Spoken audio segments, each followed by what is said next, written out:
Press the Lord, सबको जय मसीह की। आइए आज हम उत्पत्ति के 4 अध्याय में पहुंचे हैं कि आज परमेश्वर का आत्मा हमें इस अध्याय से क्या सिखाता है। तो हम क्या चल रहे हैं, हम उत्पत्ति से प्रकाशित वाक्य तक हम इसको स्टडी करते हुए चल रहे हैं, लेकिन फिर भी हम थोड़ा थोड़ा कोशिश करते हैं कि क्या परमेश्वर हर अध्याय से हमें थोड़ी थोड़ी सी बातें क्या सिखाना चाहता है। तो हम 4 अध्याय को पहले पूरा पढ़ेंगे। यहाँ पर लिखा है, जब आदम अपनी पत्नी हव्वा के पास गया तब उसने गर्भवती होकर कैन को जन्म दिया और कहा, मैंने यहोवा की सहायता से एक पुरुष पाया है। फिर उसने उसके भाई हाबिल को भी जन्म दिया। हाबिल भेड़ बकरियों का चरवाहा बन गया, परंतु कैन भूमि पर खेती करने वाला किसान बना। कुछ दिनों के पश्चात कैन यहोवा के पास भूमि की उपज में से कुछ भेंट ले आया और हाबिल भी अपनी भेड़ बकरियों के कई एक पहिलौठे बच्चे भेंट चढ़ाने के लिए आया और उनकी चर्बी भेंट चढ़ाई। तब यहोवा ने हाबिल और उसकी भेंट को तो ग्रहण किया, परंतु कैन और उसकी भेंट को ग्रहण ना किया। तब कैन अति क्रोधित हुआ और उसके मुंह पर उदासी छा गई। तब यहोवा ने कैन से कहा, तू क्यों क्रोधित हुआ और तेरे मुंह पर उदासी क्यों छा गई? यदि तू भला करे तो क्या तेरी भेंट ग्रहण ना की जाएगी, और यदि तू भला ना करे तो पाप द्वार पर छिपा रहता है और उसकी लालसा तेरी ओर होगी और तुझे उस पर प्रभुता करनी है। तब कैन ने अपने भाई हाबिल से कुछ कहा, और जब वे मैदान में थे तब कैन ने अपने भाई हाबिल से पर चढ़कर उसे घात किया। तब यहोवा ने कैन से पूछा, तेरा भाई हाबिल कहाँ है? उसने कहा, मालूम नहीं, क्या मैं अपने भाई का रखवाला हूँ? उसने कहा, तूने क्या किया है? तेरे भाई का लहू भूमि से मेरी ओर चिल्लाकर मेरी दुहाई दे रहा है। इसलिए अब भूमि जिसने तेरे भाई का लहू तेरे हाथ से पीने के लिए अपना मुंह खोला है, उसकी ओर से तू श्रापित है। चाहे तू भूमि पर खेती करे तो भी उसकी उपज फिर तुझे ना मिलेगी, और तू भूमि पर भटकने वाला और भगोड़ा होगा। तब कैन ने यहोवा से कहा, मेरा दंड सहने से बाहर है। देख, तूने आज के दिन मुझे भूमि पर से निकाला है और मैं तेरी दृष्टि की आड़ में रहूंगा और पृथ्वी पर भटकने वाला और भगोड़ा रहूंगा, और जो कोई मुझे पाएगा मुझे घात करेगा। इस कारण यहोवा ने उससे कहा, जो कोई कैन को घात करेगा उससे 7 गुना बदला लिया जाएगा। और यहोवा ने कैन के लिए एक चिन्ह ठहराया, ऐसा ना हो कि कोई उसे पाकर मार डाले। कैन के वंशज। तब कैन यहोवा के सम्मुख से निकल गया और नोद नामक देश में जो अदन के पूर्व की ओर है रहने लगा। जब कैन अपनी पत्नी के पास गया तब वह गर्भवती हुई और उसने हनोक को जन्म दिया। फिर कैन ने एक नगर बसाया और उस नगर का नाम अपने पुत्र के नाम पर हनोक रखा। हनोक से इराद उत्पन्न हुआ और इराद से महुयाल उत्पन्न हुआ और महुयाल से मतुसायाल और मतुसायाल से लेमेक उत्पन्न हुआ। लेमेक ने 2 स्त्रियां ब्याह ली, जिनमें से एक का नाम आदा और दूसरी का नाम सिल्ला था। आदा ने याब को जन्म दिया। तंबुओं में रहना और पशु पालना इन दोनों रीतियों का प्रवर्तक हुआ, और उसके भाई का नाम युबाल था। वह वीणा और बांसुली आदि बाजों के बजाने की सारी रीति का प्रवर्तक हुआ। और सिल्ला ने भी तबूल कैन नामक एक पुत्र को जन्म दिया। वह पीतल और लोहे के सब धर वाले हथियारों का गढ़ने वाला हुआ। तबूल कैन की बहिन नामा थी। और लेमक ने अपनी पत्नियों से कहा, हे आदा और हे सिल्ला, मेरी सुनो। हे लेमक की पत्नियों, मेरी बात पर कान लगाओ। मैंने एक पुरुष को जो मुझे चोट लगाता था, अर्थात एक जवान को जो मुझे घायल करता था, घात किया। तब जब कैन का बदला 7 गुना लिया जाएगा तो लेमक का 70 गुना लिया जाएगा। सेत और एनोस। आदम अपनी पत्नी के पास फिर गया और उसने एक पुत्र को जन्म दिया और उसका नाम यहके के सेत रखा। परमेश्वर ने मेरे लिए हाबिल के बदले जिसको कैन ने घात किया एक और वंश ठहरा दिया। सेत के भी एक पुत्र उत्पन्न हुआ और उसने उसका नाम एनोश रखा। उसी समय से लोग यहोवा से प्रार्थना करने लगे। हालेलुया। हमें ये उत्पत्ति का चौथा अध्याय हमें सिखाता है कि हम जो आदम और हव्वा ने क्या किया। आदम और हव्वा के पास जो दो बेटे हुए, उनके पास कैन और हाबिल हुए, है ना। लेकिन हाबिल ने क्या किया, हाबिल ने भेड़ बकरियों का चरवाहा बन गया, परंतु कैन भूमि पर की खेती करने लगा। लेकिन उसके पश्चात परमेश्वर को भेंट करने की जब बारी आती है तो हाबिल अपनी भेड़ बकरियों की अपने उनमें से पहिलोठे बच्चे भेंट चढ़ाने के लिए लेकर गया। लेकिन हाबिल को हम यहाँ क्या देखते हैं, वो अपनी उपज में से उठाकर वो परमेश्वर के भवन में लेकर जाता है। लेकिन परमेश्वर कैन की जो भेंट होती है वो परमेश्वर स्वीकार नहीं करता, क्योंकि उसने, यहाँ पर हम सीखते हैं कि यदि हम परमेश्वर को सच्चे हृदय से परमेश्वर को बलिदान चढ़ाते हैं, वो हमारी अच्छी और उत्तम बलिदान तो चाहता ही है, लेकिन वो हमसे हृदय से बलिदान चाहता है, दिल की गहराई से हमसे बलिदान चाहता है। परमेश्वर चाहता है कि हम उनसे उसको जब हम उससे इतना प्रेम करते हैं तो हम उसे अच्छा अच्छा बलिदान दे। जैसे आज हम हाबिल को देखते हैं, हाबिल ने अपनी पहिलोठी बच्चों में से, भेड़ के बच्चों में से एक बच्चा वो लेकर नहीं गया, लेकिन लिखा है वो कई एक बच्चों पहिलोठो जो उसको पसंद आया वो उठा उठा कर परमेश्वर के लिए रखता गया, एक एक करके। ये नहीं कि वो एक ही लेकर चला गया, बहुत सारे बच्चों को वो यहाँ पर रख लेता है।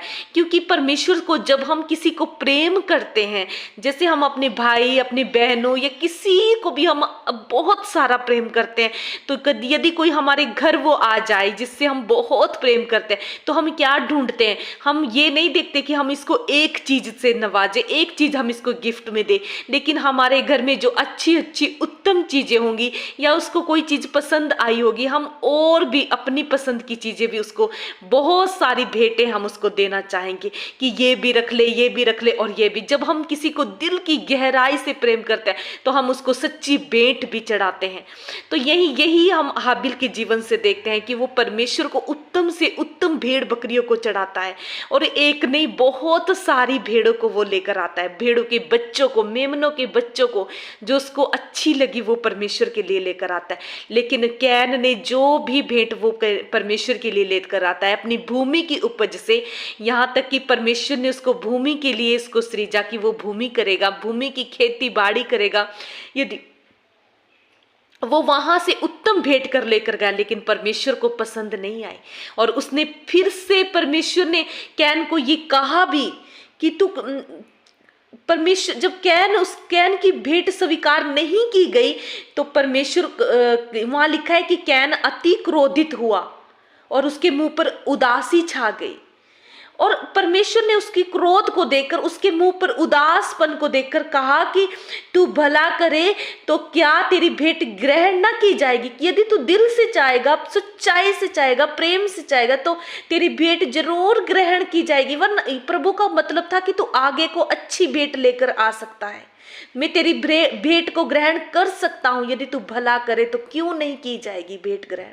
परमेश्वर कहना चाहता था तेरी भेंट ग्रहण की जा सकती है यदि तू भला ना करे। और परमेश्वर कह रहा है यदि तू अब भी, जब तू क्रोधित हुआ है, तेरे मन पे उदासी छाई मुझे देख रही है, और यदि तू ऐसा ना करेगा तो पाप तेरे द्वार पर छिपा हुआ है। पाप हमेशा द्वार पर छिपा रहता है, पर पाप भी परमेश्वर के समान द्वार पर रहता है कि कब हमारे जीवन में वो कोई चीज की हमें कुछ क्षेत्र में हमें वो कमजोर देखे, हमारे गुस्से के प्रति, हमारे पाप के प्रति वो हमें किसी क्षेत्र में कमजोर देखे, तो उसी पर वो अटैक करता है। तो परमेश्वर ने उसको पहले ही चेतावनी दी थी कि पाप द्वार पर छिपा है, और यदि तू ऐसा नहीं करेगा तो उसकी लालसा पूरी होगी तेरे जीवन में, तू शैतान की प्रभुता करेगा। और कैन ने, और उसके बाद क्या हुआ, परमेश्वर ने देखा, परमेश्वर ने नहीं, कैन ने क्या किया, अपने हाबिल से कुछ कहा, हाबिल से कुछ कहा। और जब वे मैदान में आए, वहां पर क्या हम क्या देखते हैं, कैन ने अपने भाई पर चढ़कर उसे घात कर दिया। तो शैतान वो चीजें भी हमसे करवा देता है, कई बार गुस्से में आकर, कई बार अपनी हमारी गलतियों के कारण, हमारे क्षेत्र जो कमजोर होते हैं उनके कारण कई बार शैतान हमारे जीवन से ऐसी चीजें भी करवा देता है जो आज से पहले कभी ना हुई हो। क्या किसी की मौत कैन और हाबिल से पहले हुई थी? नहीं। लेकिन कैन यदि यदि उसको मारने का उसको विचार है, कहां से आया? क्योंकि प्रभु ने पहले ही कहा था कि शैतान द्वार पर छिपा है, वो कुछ भी करवा सकता है तेरे हाथों से। कैन को सच में ही वो अपने भाई को कोई मारना नहीं चाहता कि मैं उसको मार देता हूं, लेकिन क्या हुआ, वो उसको यदि उसके ऊपर हाथ भी उठा रहा होगा, उसको नहीं पता था, क्योंकि उससे पहले मृत्यु नहीं हुई थी, उसको नहीं पता था कि अगर मैं ऐसा करूंगा तो ऐसा हो सकता है। लेकिन शैतान ने क्या करवाया, शैतान ने उसको जान से ही खत्म करवा दिया। इतना बड़ा पाप कैन के हाथों से हो जाता है, यहां तक कि कैन उस पाप के बारे में जानता तक भी नहीं। कई बार हम अपनी गलतियों के कारण, अपनी क्षेत्रों के कमजोर होने के कारण कुछ ऐसे पापों को भी हम कर लेते हैं जिनको हम जानते तक भी नहीं। क्योंकि कैन और हाबिल से पहले कोई ऐसा पाप नहीं हुआ था धरती पर, कि मृत्यु धरती पर नहीं हुई थी। सबसे पहली मृत्यु हाबिल की बाइबल में लिखी गई है, और वो उसी के भाई के द्वारा हुई। मुझे लगता है ये जानबूझकर, ये उसने जानबूझकर नहीं किया कि मैं उसको मारना चाहता, क्योंकि उसको तो पता ही नहीं था कि मर भी जाता, कि इंसान मर भी जाता है। उसने तो ये चीज कभी देखी ही नहीं थी। लेकिन उससे ऐसा क्रोधित वो हुआ, ऐसा उससे क्रोधित हुआ कि उसने उसको खत्म कर दिया। और बाद में परमेश्वर ने क्या कहा उससे, कि तूने इतना बड़ा पाप किया है, और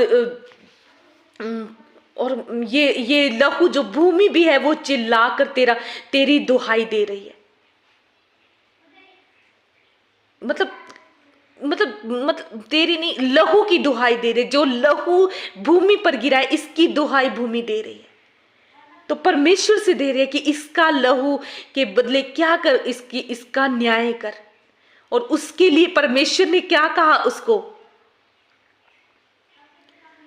कि जो भी तूने किया है इसके कारण तू श्रापित होगा। चाहे तू इस भूमि पर, जिस भूमि पर तूने पाप किया है, जिस भूमि पर तूने लहू बहाया है, जिस भूमि को तूने दुहाई देने के लिए मजबूर कर दिया, वो उसकी उपज भी तू फिर ना खाने पाएगा। तू भटकता रहेगा भगोड़े के समान, तुझे कोई नहीं पूछेगा। तब कैन ने यहोवा से कहा, मेरा दंड सहने से बाहर है। क्योंकि पर कैन नहीं जानता था कि मैंने क्या कर दिया। उसने कहा, प्रभु जो तूने मुझे दंड दिया वो मेरे सहने से बाहर है, मैं नहीं सह सकता ऐसा दंड। कि जो कुछ भी मैंने किया है तेरी कि और जो कुछ भी मैं भटकने वाला और भगोड़ा, ऐसे मैं पृथ्वी पर भटकूंगा, और जो कोई मुझे पाएगा मुझे घात करेगा। इतना कुछ वो परमेश्वर से प्रार्थना कर रहा है कि प्रभु ऐसा ना हो, इतना बड़ा दंड मुझे ना दिया जाए कि मैं ऐसे भटकता रहूं, मुझे हर कोई घात करे। और परमेश्वर कितना दयालु परमेश्वर ने क्या कहा, यहोवा ने उससे कहा, जो कोई कैन को घात करेगा उससे 7 गुना बदला लिया जाएगा। तो आज परमेश्वर हमसे भी इस वचन के द्वारा कह रहा है कि चाहे कोई गलतियां कर रहा है, वो अपने पाप का भुगतान परमेश्वर खुद न्याय करेगा। हमें किसी का न्याय करने की आवश्यकता नहीं है। यदि हम किसी का न्याय करेंगे, हम नहीं जानते उसका न्याय करते हुए हम पर भी प्रभु क्रोधित हो सकता है, हमें भी वो 7 गुना दंड की आज्ञा दे सकता है। कि तुम कौन होते हो किसी का न्याय करने वाले। प्रभु ने शुरू से ही ये चीज ठहरा दी थी कि यदि कोई मेरे शापित पर, मेरे अभिषिक्त पर, या मेरे शापित लोगों पर, या मेरे लोगों पर जो मैंने बनाए हैं उनका जो न्याय करेगा, मैं उसको 7 गुना दंड दूंगा। यदि उनको कोई घात करेगा, चाहे वो कैसे भी घात क्यों ना करे। और परमेश्वर यहोवा ने कैन के लिए एक चिन्ह ठहराया, ऐसा ना हो कि उसे हर कोई मार गिराए। प्रभु आज हमें भी इस वचन से कह रहा है कि हमें किसी का न्याय करने की आवश्यकता नहीं है। हमें भी अपनी उत्तम भेंट परमेश्वर को चढ़ाने की आवश्यकता है। वो हमें उत्तम चढ़ाने के लिए वो क्या करता है, वो हमें दूसरा मौका भी देता है, वो हमें चेतावनी भी देता है। आज हमें अपने गुस्से पर कंट्रोल करना, आज हमें अपने कमजोर क्षेत्रों पर कंट्रोल करना है। हमें आज टूटे हुए उन क्षेत्रों पर, टूटी हुई इन बातों पर, उन डिप्रेशनों में परमेश्वर की सामर्थ्य से भरना है, परमेश्वर की पवित्र आत्मा से हमें भरना है। हमें गलत निर्णय नहीं लेना अपने जीवन में। और हम देखते हैं कि जब परमेश्वर से उसने ऐसी माफी मांगी तो प्रभु ने कितनी बड़ी दया उसके ऊपर की।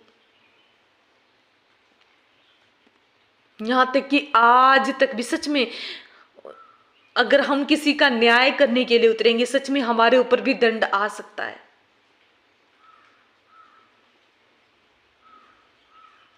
और जो सच में पिता परमेश्वर आज हमें इस वचन के द्वारा यही सिखा रहा है कि हमें और उत्तम से उत्तम करने की आवश्यकता है, लेकिन अपनी कमजोरियों को देखकर हमें उन्हीं पर हावी होकर शैतान के हाथों में पड़कर हम गलत फैसला न ले, गलत निर्णय न ले अपने जीवन में, ताकि हम कहाँ फंस जाए, हम बुराइयों में फंस जाए, हम बुरे कामों में फंस जाए, हम उसके हाथों में पड़ जाएं।